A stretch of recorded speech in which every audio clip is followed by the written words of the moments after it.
we're almost ready. All right, I'm good.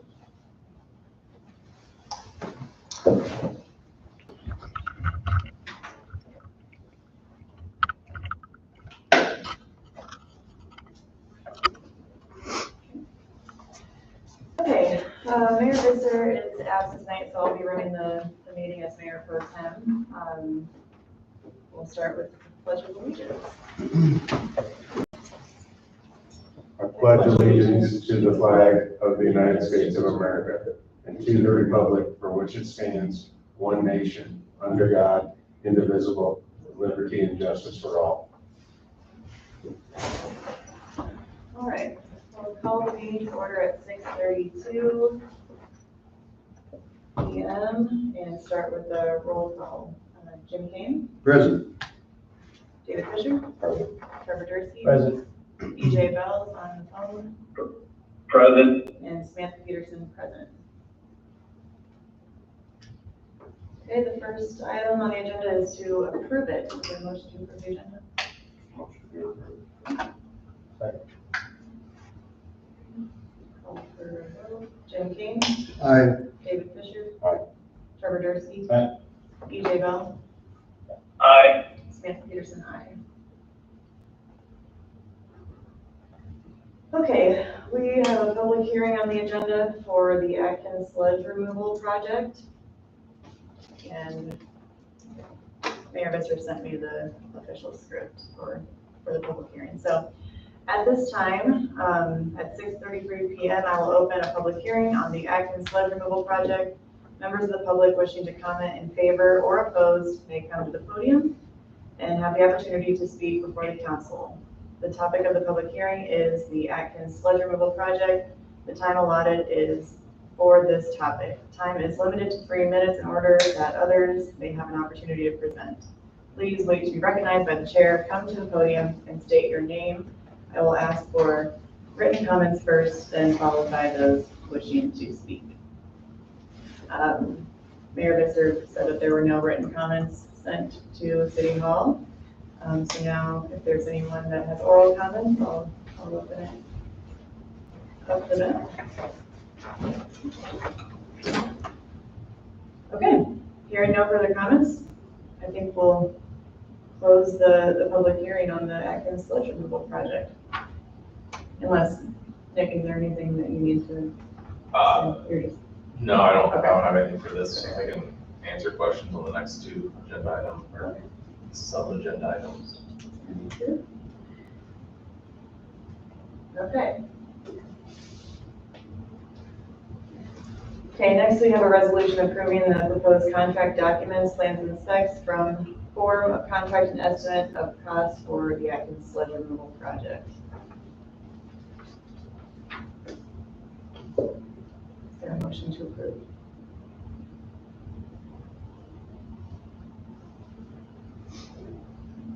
Motion to approve. Second. Any discussion?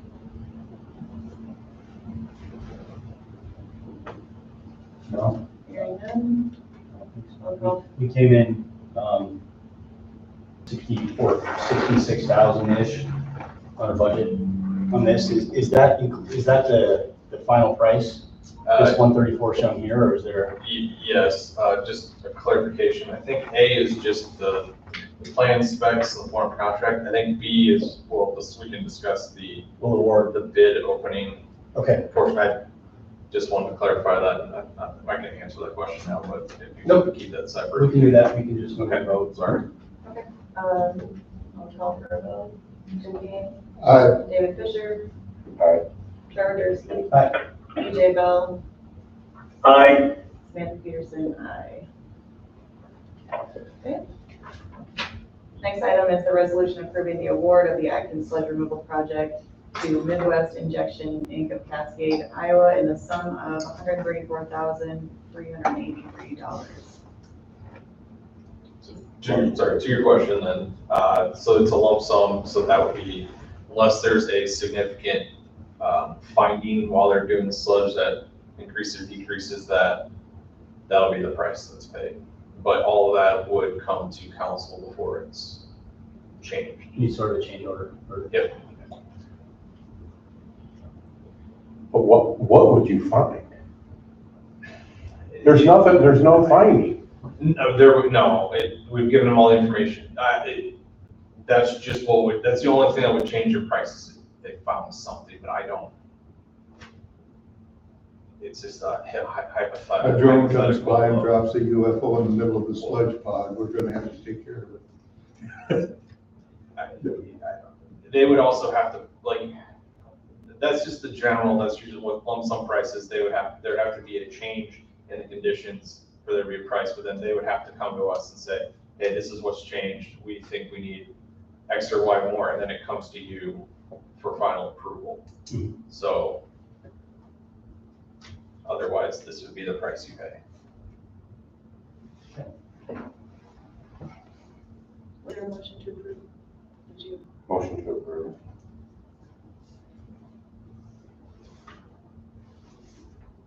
I guess I'll second. Okay, call for a vote. Jim King, Aye. David Fisher, Aye. Trevor Dursky. Aye. EJ Bell, Aye. Samantha Peterson, aye.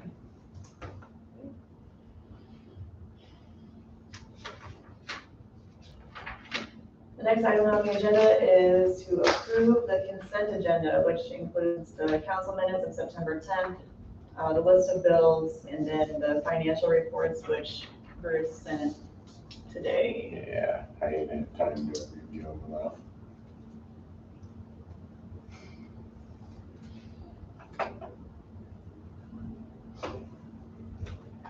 Would you want to move to? like, It makes no difference, they are what they are. Yeah. I just haven't had time to review them. I mean, I did, I briefly just scanned over them really quick, but I didn't have the time. I never even seen the emails. I never thought to even look at emails until 20 minutes before I come up here, and that's when I started looking at them, so. Some rather late emails. We should. It makes no difference. I mean, the thing is, we got financials, which that's a phenomenal thing. That's not holding anything up, is what I'm saying. Okay. Is there a motion to approve the consent agenda? Motion to approve. Since I made a comment. I'll second. Thank you. Okay, I'll call for a vote now. Jim Kane, Aye. David Fisher, Aye. Trevor Dursky. Aye. EJ Bell, Aye. Samantha Peterson, aye. Okay, next on the agenda is a resolution to approve street closures by Atkins Presbyterian Church for an event on September 29th, which I think is this weekend. They're gonna close Second Street from Main Ave and west of the alley from 11 a.m. to 2 p.m. on Sunday, the 29th of September. States here in the resolution that emergency services will be notified of the closings and proper barricades will be provided for this closure too. I'll make a motion to approve. Okay, David Fisher, second. Call for a vote. Jim Kane. Aye. David Fisher. Aye. Trevor Dursky. Aye. EJ Bell. Aye. Samantha Peterson, aye. Okay. Next on the agenda is a resolution to approve a minor boundary change to Lot 13 in Stone Ridge First Edition to create parcels A and B. So I think this is just splitting a lot for duplexes. That's what it looks like.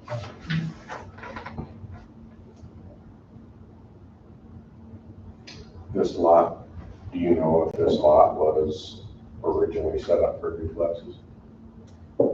Yes. I believe it's Driftwood Lane, so that is a multifamily. What's that? Lot 13 was set up originally for It's duplexes, we had it all set up. standard, they start as one and then I have to split them. So Driftwood Lane is a multi-family, zone multi-family. So why, I mean, then why would we need the resolution? That's what I don't understand. We've had to, I know we've done guess I this don't several know the times, but it reason, doesn't- but it. It's a yeah, state law, it's a like boundary change. each time. No, I think the question, why was it?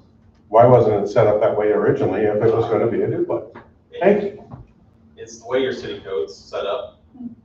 So in the case of Atkins, the way your city code reads is multifamily, you can allow both single and family, or single family homes or multifamily homes in it.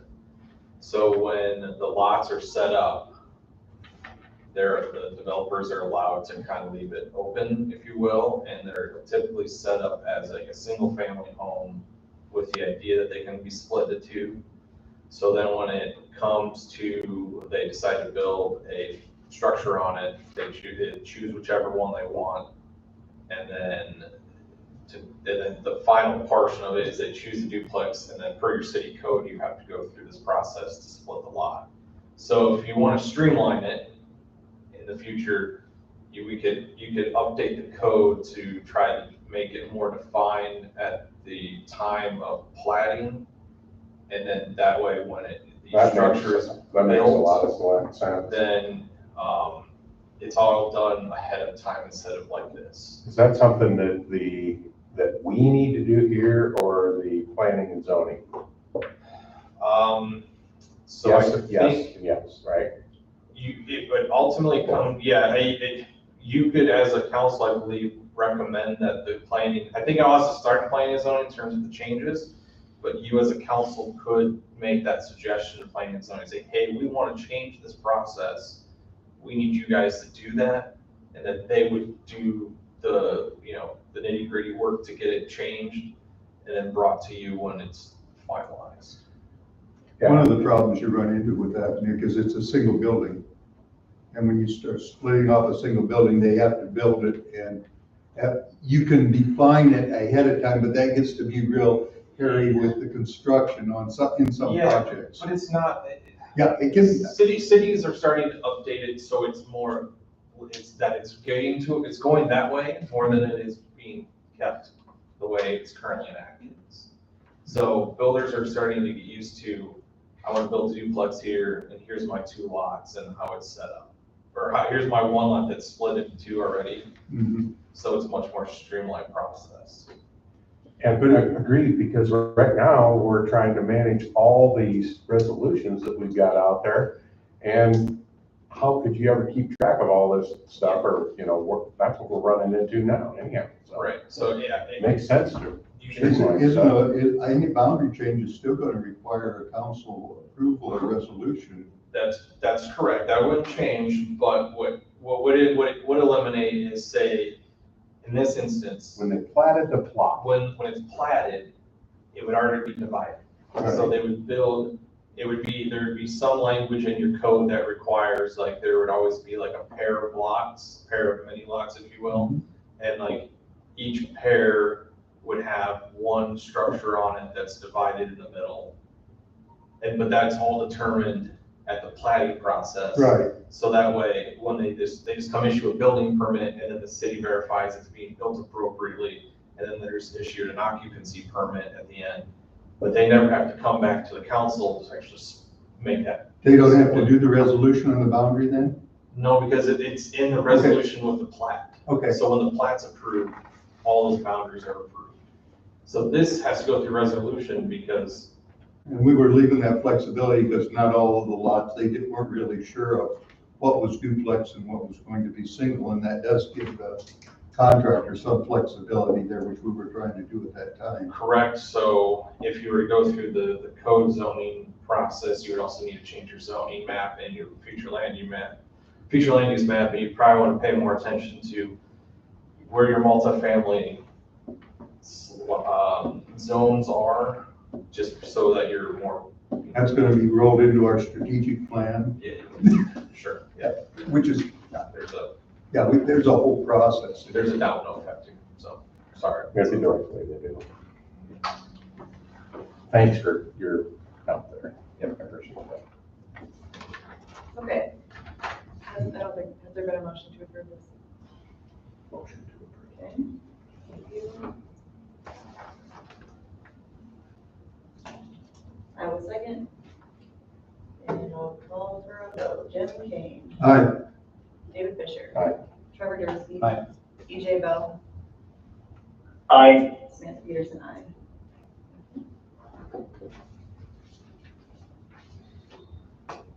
Okay, next item on the agenda is a resolution to approve the search agreement with Express Employment Group of Cedar Rapids. Motion to approve.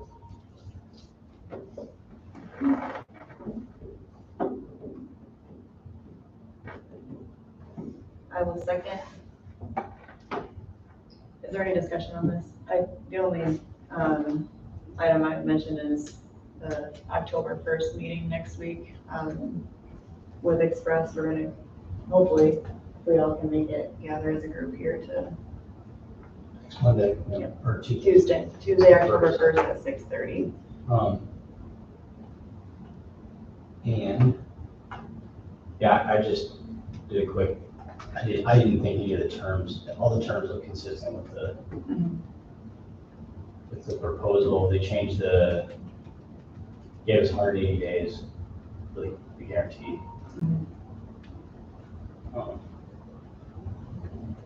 Yeah, I think it's consistent with what we initially agreed on. Perfect. Any other discussion? Call for a vote. Jim Kane. Aye. David Fisher. Aye. Trevor Dursky. Aye. EJ Bell. Aye. Samantha Peterson, aye. Okay, the next item is a resolution approving control system upgrades for the outdoor warning system units owned by the city of Atkins for the amount of $7,564.95 in partnership with the Benton County EMA, City of Shullsburg, and the City of Urbana. So, Urbana, Shullsburg, and we would split the cost evenly for these upgrades. And it sounds like, I talked to Mayor Visser today, Shullsburg and Urbana are in support of this. Motion approved. Second. Call for a vote. Jim Kane. Aye. David Fisher. Aye. Trevor Dursky. Aye. EJ Bell. Aye. Samantha Peterson, aye. Okay. We all should have received Mayor Visser's report. I'm going to run through these. It's a pretty long list of items. So this is from Mayor Bruce Visser. He wants to congratulate and thank the Atkins Fire Department for assisting with the successful efforts to save the railroad bridge at the Cedar River from damage by fire. There was a positive news story that mentioned the Atkins Fire Department. So job well done, and congrats to the Fire Chief Dan Randallsburg and Assistant Fire Chief Dave Kirka and the entire department who assisted with that. The mayor attended the Iowa League of Cities conference this week, the 18th, 19th, and 20th, and he received a certification of elected municipal official designation from the league. He's been in discussions with OSHA, and the lead and copper survey project is ongoing, and if there are residents who would rather come to City Hall to do the survey, then those are available up here rather than online. We're registered for no-cost DNR PFAS testing. There's fire station and FEMA discussions that he's been involved in. There are printed plans here at City Hall for modified plans and specs. The sanitary sewer line project is progressing, and the surveyor is scheduled. He's dealing with some legal matters in his report. The Benton County Conservation Commission will hold a meeting on September 30th at 6 p.m. to present on the Atkins Roundhouse Area Forest Canopy Project. That meeting will be held at the Atkins Automotive, and the Benton County Conservation Commission agenda has details. I think he sent an email to us this afternoon on that as well. I wondered if there's some way we can better publish that. I think that's going to be an important thing there. There's an awful lot of people that have shown interest in that area out there, and I'm not sure that they'll go to the conservation board or to look at it, that it's there. Maybe we can share it on our Facebook page. Yeah, or even just have papers up here, printed out and have them available there through the library. Yeah, it sounds like we've been, or There's been an awful lot of conversations going back and forth on different approved for a things with grant for that, that. so. Okay. If there's There's anything a- I can do to help publish that, please just make sure that Bruce and Amy know what's Yeah, going I'll on. make sure Amy knows. Share that. There's been some progress for hiring a candidate for the billing clerk, which is good news. And once again, there's been discussions with Express and the exec search team, with each of us and the mayor. And there's a special council meeting next week, October 6:30, with Express and Graham as a group, so that's good. Bruce has been in discussion with Shellsburg, Urbana, and the county, like we mentioned, about the outdoor warning control system updates. And he's been filling in for Sandy Fowler, as she's been out of town for a couple of weeks. Apparently they rearranged the city offices, so that works a little bit better. That's in his report. And then the bids are out for tree removal. So that is Mayor Visser's report. As far as council member reports, I did talk to Dan Ramelsburg, the fire chief, today, and he mentioned that they had their pre-bid contractor meeting today. So he's going to send an email with a more formal report on that, but he said it went well, relatively, no issues or anything. It's a good meeting, so they had that today here at City Hall. Are there any other council reports? I think we've all had our discussions initially on the search. Yep. So, I think it's good. I appreciate everybody's time doing it this way, and I'm looking forward to hearing what they bring back to us next week. EJ, did you have anything to report on?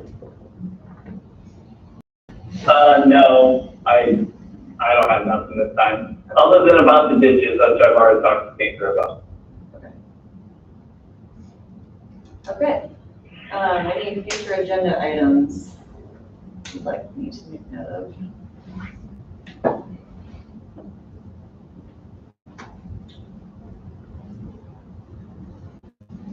I don't think anything additional, we've already kind of let the Sandy. Yep. Yeah. All right. Okay, it's time for public input for items not on the agenda. Is there anybody that would like to? Okay. There's no written comment submitted either. The next regular council meeting will be held on October 8th at 6:30 p.m. here at City Hall. But in the meantime, we have that meeting on October 1st. Is there a motion to adjourn? I'll do adjourn. Oh, before I adjourn, do we want to put a note in here on the next actual, that there will be a special council meeting on October, just so it's read into the minutes? Sure. Yep. That'd be the place to do Did you second, Trevor? I did. Okay. All in favor of adjourning the meeting? it. Aye. Aye. Thank you. 6:55. Thanks, everybody. Thanks, DJ. Thanks, Amy.